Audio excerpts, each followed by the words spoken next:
guys, it's Megan. Recently, I just downloaded Douyin, the Chinese version of TikTok, the hottest Chinese girls and boys on there, and after getting low-key addicted, I came past a lot of makeup videos. You can tell that there's some sort of beauty standard or ideal type that people want to be like. Since I'm Chinese, I thought it'd be really interesting to try to conform to the beauty standards of teenagers in China. If my parents didn't immigrate to America, this is what I'd be affected by, right? So I thought it'd be really cool to immerse myself in that type of experience. There are a few main characteristics. One, they really like almost white skin. And I see this on Douyin because in the makeup tutorials, when they put on their foundation, they turn like a few shades lighter. Second of all, they really like big eyes and double eyelids.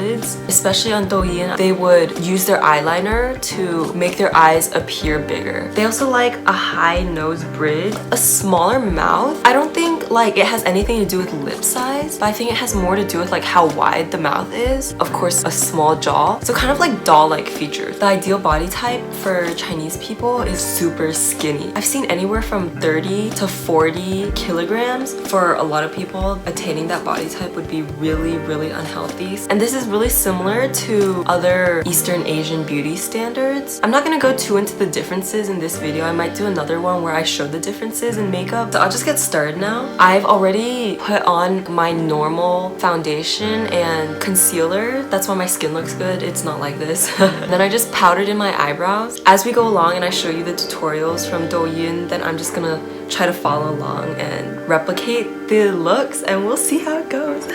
I already have double eyelids. I have not gotten good enough at using double eyelid tape to redo them, so we're just gonna ignore that. Count my blessings, I guess. For the eyeshadow, I didn't get like a specific tutorial, but I'm just gonna do approximately what I've seen them recommend. It's just like a base color, then add dimensions along the edges. Also, I'm like not an expert on makeup, but I'm just gonna try my best. So I'm gonna be using this palette. It's $5. It's from Five Below.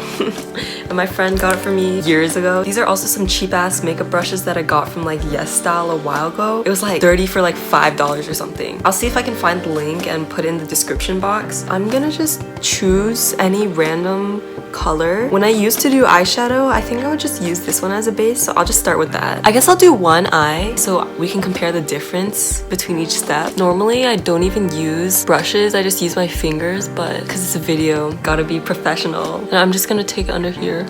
Hey look, there's me in the mirror, haha. Mirrorception. Okay, I'm just gonna go a bit darker and do the outer corner and down here. I've seen them do like a little bit of shading here. More of the dark on the bottom, I think, and here, I think. If you know about Asian beauty, then you know like the eye bag thingy. Asians really like this eye bag look. It makes you look like you're smiling, and I think it probably makes your eyes look bigger. This next step, we're gonna enhance this thing. I'm just gonna use this. It's an eyebrow pencil, Wet n Wild eyebrow pencil. It's really dull. I don't have a pencil sharpener, so we're gonna work with it. I'm gonna attempt to do the same. Oh shit, wait. Look, this eye looks so much bigger than this one now. Okay, I'm gonna blend this out. And she put like a lighter color above the dark line to highlight it a bit. I'm just gonna go back into my same makeup palette. This one? I'm a makeup guru because I tapped my brush. Just kidding. Wow, you can really see a difference between this eye and this eye. After this little eye bag thing, what I'm gonna do is the eyeliner part now. I'm just gonna do my normal eyeliner. They like the inner corner. I'm obviously not good at this. And then what they do is they go along the lash line and jawline, but it starts fanning out over here because this causes your eye to look like it's bigger, right? Whoa. From my fake lash line, I'm drawing the lashes. The difference from this eye to this eye. Lashes! I'm literally the worst at doing lashes, but we're gonna try our best. Fuck. Wait, I actually did it. Holy shit, I can't believe I did it. Okay. Oh, I ripped them off. Oh, I'm so bad at this. I definitely, oh my god, help. I'm gonna quickly do the other eye and then continue with the rest of my face. My eyes look really big. And honestly, it's like really imperfect, but my camera's not good enough to catch all that, so now I'm gonna do more on top of my base because I found some tricks and tips on Douyin. And the first thing they did was cover the under eye bags. And this is gonna help lighten up my face because my concealer is brighter to conform with their skin color ideal types. I'm also just spot concealing a bit. They said let this sit for a little bit. I don't know why. I guess the color is gonna sink in or look more natural or something. So I'm just gonna let it dry a tiny bit. I'm buffing these out. Oh my god, my skin is getting really light. I mean, no duh, but like I am pale now.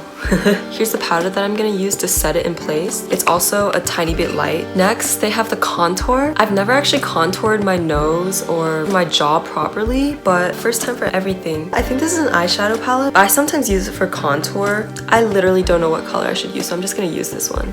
It looks the most neutral. 3.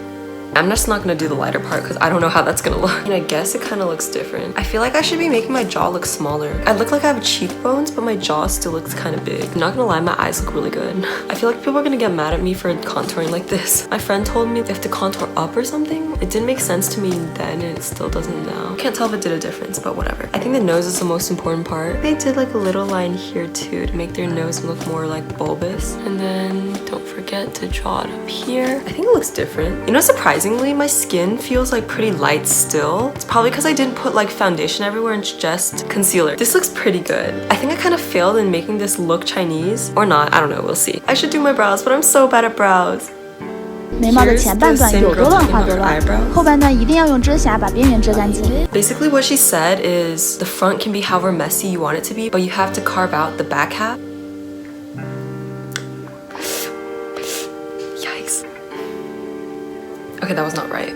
We're just gonna do my eyebrows the normal way. Okay, we're just gonna hide my brows with my bangs. I'm just gonna do lips now. I think Chinese people really like red lipstick, so I'm gonna be using this lipstick, Estee Lauder, in the color Envy. It's this color, and I was planning on putting this nude lipstick on first to kind of mute the red. Put it on the inside, and she just like fanned it out like this. With concealer, you just keep it on the edge and do one stroke. This stroke has to be curved inwards. Then just blend it in. And then she said now it has shape. I guess they like a little pouty mouth, like one stroke. Wait, I think it worked. Is this it? I'm gonna make it a little bit more red on the inside because the nude dulled it out a bit. Oh, I need highlight. How it's like really important to make it look youthful. Cheekbone highlight, nose highlight, chin highlight, and forehead highlight. I'm gonna do a little bit here too, and here, even though I'm covering my eyebrow fuck up with my bangs. Wow, I am like shining. So I think that's my makeup done. You can kind of see the big eye, sharp nose, pouty mouth, small chin type of thing. Now I'm gonna go get dressed and fix my hair. This is what I came up with. A lot of them like to show their shoulders and their collarbone. You can see how my arms are too big to fit to Chinese body standards, but and my arms aren't even that big. And my hair is always a struggle. I don't know what to do with it. Their hair is really shiny and straight most of the time. And they like to wear point jewelry and really long earrings. So I busted out my only long earrings that I have. This is my final look on the topic of adhering to beauty standards. I think some of my features already kind of conform to their beauty standard. Like I mentioned before, my double eyelids, my mouth is kind of small. That is not representative of how all Chinese people look like. There are definitely people with small eyes, thick lips, and a wide mouth, which like I wanted at one point. From what I've been learning, China has been under the influence of a lot of Western beauty standards. One, because of how prominent Western media is over the entire world, and another one because of colonialism and imperialism. When Western powers were expanding into Asia specifically, we can see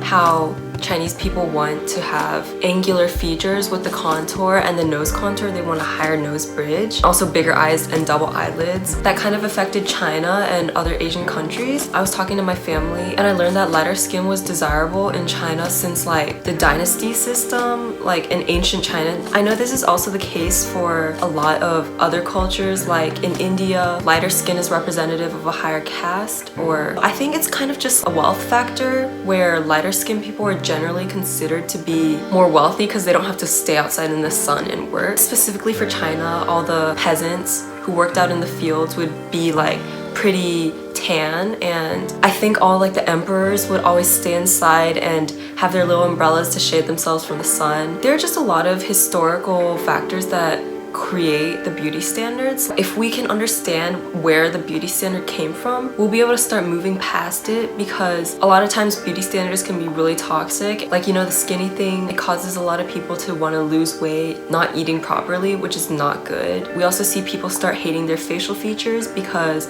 it's not part of the beauty standard, which is also really sad, because I think everyone's really beautiful. It's not just like this one beauty standard. Coming from me, who just did all my makeup and tried to fit the beauty standard, I don't want to come off as a pretty person who's trying to preach love yourself, even though I have been blessed to fit into somewhat of the beauty standard. You know what I mean? It's just like, I don't know. What I'm trying to say is, even those people who you think embody the beauty standard also have insecurities that they've overcome. I've kind of had this insecurity on my jaws a little bit big. Always been insecure about my arms because I felt like they were really fat, because I always gained weight on my arms first. I think the only reason I started exercising my arms was to make them skinnier. I'm definitely not as skinny as those models, and that's completely okay. I think all facial features and body types and whatever external looks there are should be like appreciated, because different cultures are gonna have different beauty standards. In China versus America, America does value bigger breasts, bigger butt than Chinese people do. In the past, bigger people were seen as more beautiful because that was also a symbol of wealth. People who were considered to be small and to put on weight and that type of thing. I guess all I'm trying to say is that beauty is completely subjective. It may be hard to accept a body type that your society has been telling you not considered beautiful. If it helps, maybe do some research into other types of beauty standards and find other people that you know are beautiful, that have the same